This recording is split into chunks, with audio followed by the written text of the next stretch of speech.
Let's make a Raspberry Crumble Sourdough Focaccia. And to start, we need 100 grams of active sourdough starter.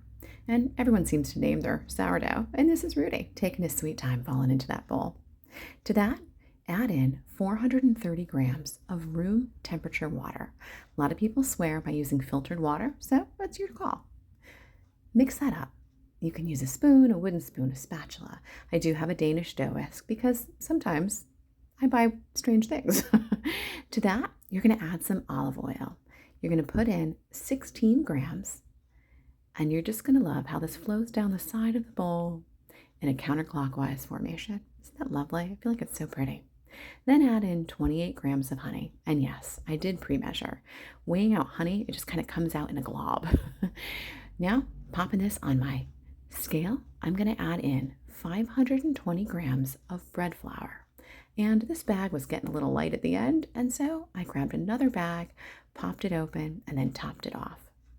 To that, add 12 grams of salt and give that a nice mix. What you're looking for is a shaggy dough. You want a shaggy consistency.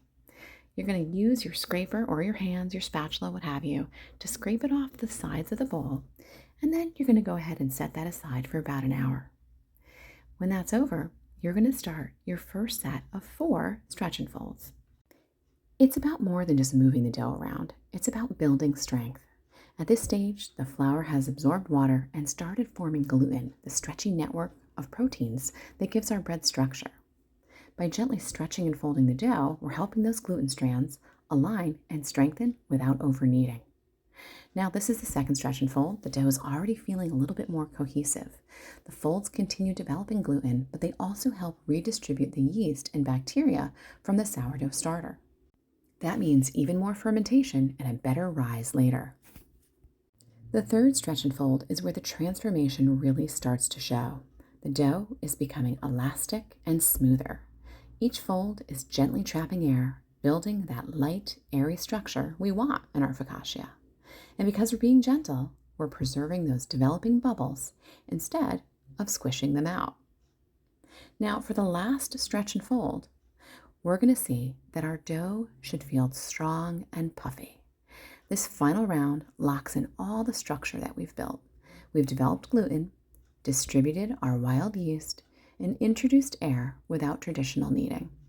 All this gives us that signature focaccia, crisp edges, a chewy crumb, and those glorious open pockets. Now cover it and set it aside. See that?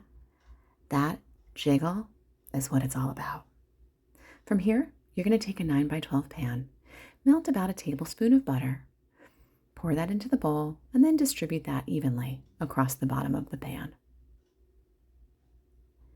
When you're done with that, it's time to drop that sourdough right into your pan. And you can see it's kind of sticking. I'm jiggling to try to get it to set it free from that bowl, which eventually I have to help it along to do.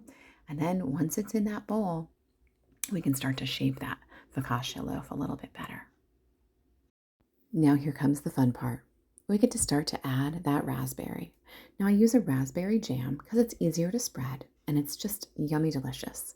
Once I have it spread down the middle, I'll fold 1/2 up onto itself, and you guessed it, we're going to add a little bit more, or a lot more, of that raspberry jam and just spread it around until it's as best distributed as you can.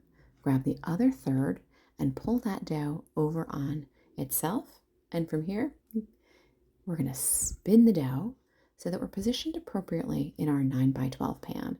And you might have to kind of ease it into place a little bit, tuck it in, and now you're going to add, you guessed it, even more raspberry jam. Now it's time to make the crumble.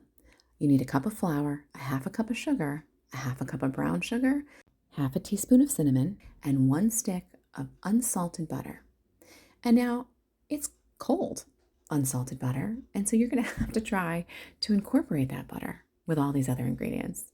And here I am trying to do this with a fork, and then I decide that maybe a spoon is my better option.